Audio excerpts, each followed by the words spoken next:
you heard a hurricane was headed your way, would you evacuate or try to ride it out? Are you certain that you and your loved ones are prepared if a hurricane were to hit your area tonight? Today, I will talk about ways that you can prepare before a hurricane touches down so that you are sure to be prepared and out of danger. Because my family owns a home on the coast of South Carolina, I understand how much preparation and hard work goes into keeping your property and family safe during hurricane season. I believe my presentation will provide you with essential information that you will need to keep you safe and keep you prepared before the dangers of hurricane season. With this knowledge, you'll be able to begin preparing before severe weather begins. First, I'll talk about ways to coordinate an evacuation plan. Then, I'll talk about what supplies you'll need. Finally, I'll talk about ways to protect your home and property. First, let me talk about how to coordinate an evacuation plan. FEMA, which is part of the Homeland Security, encourages us to create an evacuation plan and to check our state's evacuation routes and Department of Transportation's website. They also recommend knowing your area's emergency shelter locations. In fact, this government resource gives tips such as keeping your car's gas tank at least half full and having emergency supplies such as jumper cables, blankets, and flares in your vehicle.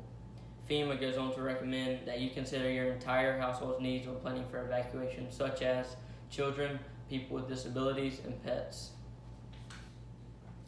They also state by having a go bag readily available with items that you'll need to take with you when it's time to evacuate makes it easy to grab and go. Now that I have taught you about how to coordinate an evacuation plan, let me talk to you about collecting supplies. In 2018, Sean Breslin, in his article published by weather.com, states that it is recommended that you have 1 gallon of water per day per person for 3 days on hand. Breslin goes on to suggest that having food that doesn't require cooking, such as ready-to-eat canned meats and vegetables, high-energy foods, and food for infants.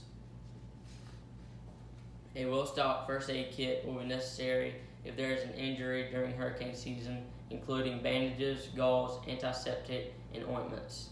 All prescription and non-prescription drugs should be included when preparing to leave your house. Collect battery-operated flashlights and batteries in case of power outages. In the event of severe weather, banks and ATMs may be down, therefore be sure to have plenty of cash on hand to make any necessary purchases. FEMA also recommends that you have maps available in the event of road closures and detours so that you can find alternate routes.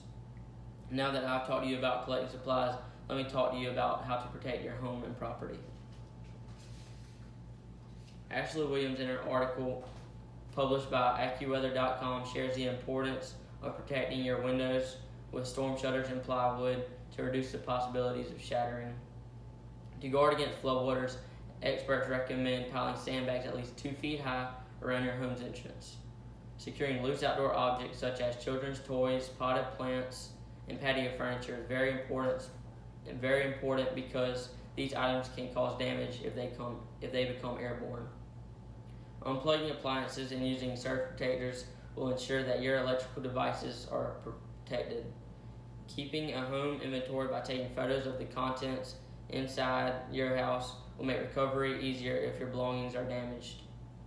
To conclude my presentation, let me review what I've discussed with you today. Today, I talked about ways that you can prepare for a hurricane. First, I discussed how to coordinate an evacuation plan. Then I discussed the supplies you'll need to have on hand. Finally, I discussed how to protect your home and business. Thank you for your time.